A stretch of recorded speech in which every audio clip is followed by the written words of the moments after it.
Saktong-sakto nga, mag-alas 12 na ng gabi ay nakagising ako dahil sa ubo-ubo ni Matt na grabe na talaga kalakas. Guys, hindi na talaga siya normal. Then pag-check ko sa kanyang temperatura ay grabe, 38.8 na talaga. Hindi na talaga mabangbang. Talaga yung mga time na kinakatakutan ko na mangyari sa aming pag-i-stay dito for 2 weeks na magkasakit kami at gaya ni nga nito guys. Diyan siya nagpalibak, nandito na talaga siya, dumating na siya. Chinala na talaga yung aking kabuhayan showcase. You don't want? You want to be sick? You want to be sick or not? No, doctor. What? No, my Maple. No. No? So you want uho? You want uho? No. Hindi nyo alam, si Matt ay isang bata na hindi siya agad-agad umiinom ng mga medisina. Kailangan mo talaga siyang bigyan ng lakas. I mean, i-force mo muna siya bago siya makainom, guys ba? Ginagawa ko, ginauluuluhan ko na lang siya, guys. Like, at first, kasi nga, di ba, first time ngayon napapainumin ko siya. Pag uminom ka nito, ay pupunta tayo kay Ate Daria, or kaya pupunta tayo sa restaurant, or kaya pupunta kami sa swimming pool. Kaya, bibilhan ko siya ng kanyang superhero panties. Di ba? Mahilig siya sa mga superheroes. Kaya yun yung mga ginagawa ko para makainom siya ng kanyang mga medisina. Hindi pa naman karamihan yung mga medisina niya. 2 lang para sa kanyang ubo, sipon, at saka lagnat. Ay 3 na pala guys. Nataranta talaga ako nung nakita ko na 38.8 na pala yung temperatura ni Ma. Yung katawan ko na tulog pa ay biglang nagising guys sa katotohanan na kailangan ko ng mag 2-3 action. Nyo guys, nagja-jolly-jolly lang ako mag voice over dito. But at that point, naranasan ko tong mga pangyayari na to ay grabe talaga, nataranta ako. Hindi ko alam kung ano yung gagawin ko. Una kong ginawa muna, kaya hindi ako nakapag-vlog, ay kumuha ako ng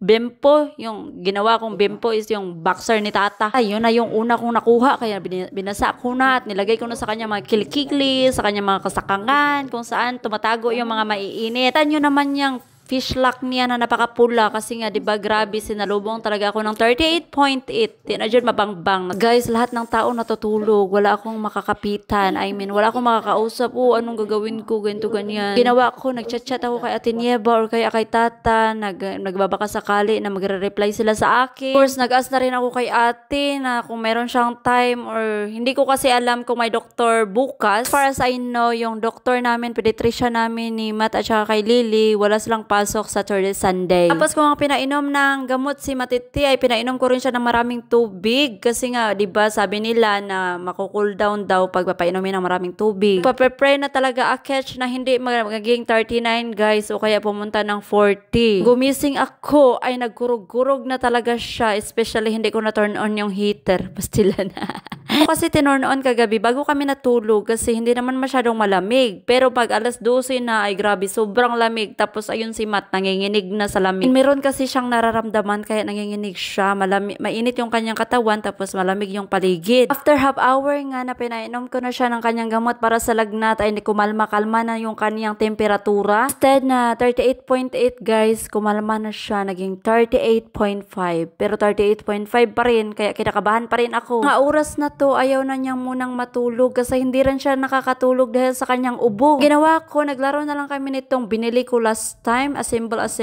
Pwede kang gumawa ng robot at kahit anong gusto mo. Natawag ko to siya na connect each other kasi kailangan mo i-connect siya para makabuo ko ng something. Ang pag-connect mo pa sa iyong ex na kahit wala naman kayo, lang. Joke lang. Ba, kahit nasa kagipitan na tayo ng buhay, ay nadala pa rin nating magbiro-biro. But anyway, this is our life. We need to face it. Anong mangyari sa ating kabuhayan showcase ay labarn pa rin, mga inahan sa kanunang panabang.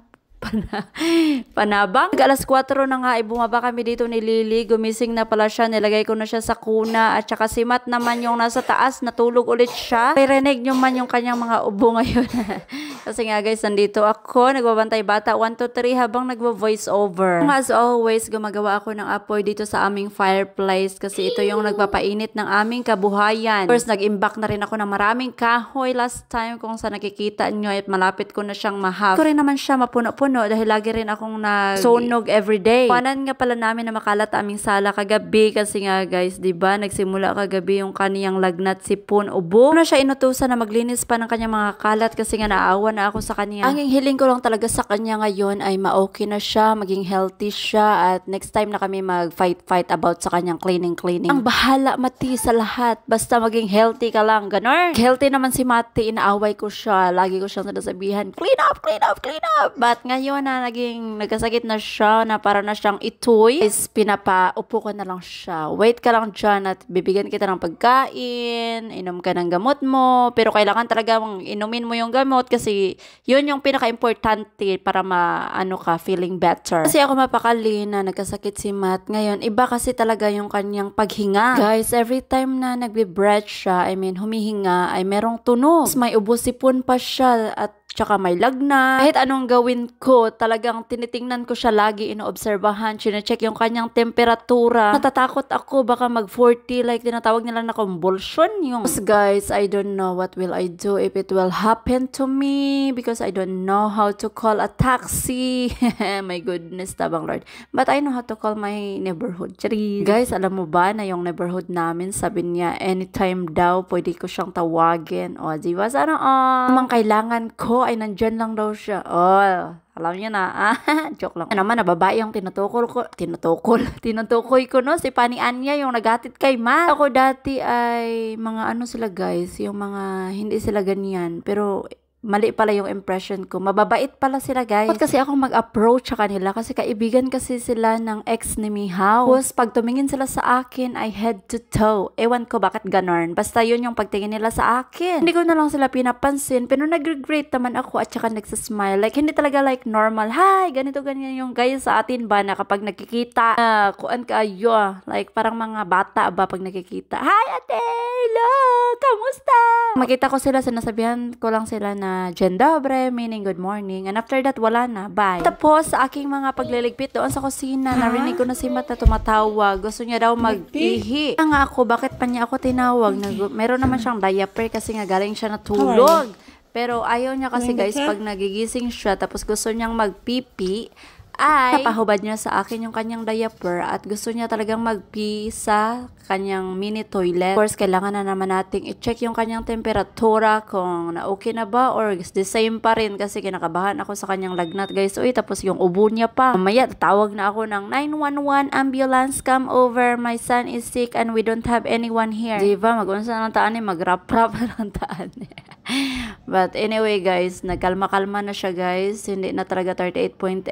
Nahisan ko na rin siya at kailangan na naming bumaba dahil nandoon yung kanyang kapatid. Of course, papakainin ko rin siya para makainom siya ng kanyang medication, no? At yung kanya palang update pala sa kanyang sugat sa paa, dagdagan na naman kasi kinati na naman niya. Ewan ko bakit kinakati niya pa. Nadagdagan ng isang tiil, guys. Kailangan ko lang talaga siyang pagtsagaan na gamutin at maghihil lang din naman yan later on. Tapos ko nga siyang nilagyan ng gamot, yung kanyang mga paa, ay naghugas na rin ako kasi kailangan ko siyang bitbitin, kargahin ba, Hindi pa siya pwedeng maglakad dahil meron siyang betadine sa paa. Tapos ayaw ko ring mahugawan yung aming sahig. Heto, mag-horse riding lang muna si Matiti for today's video.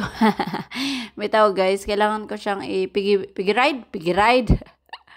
Backride lang muna sa ngayon kasi kailangan. Ways, masaya din naman siya pag binabakride ko siya. Binabakride ba yan or piggy ride?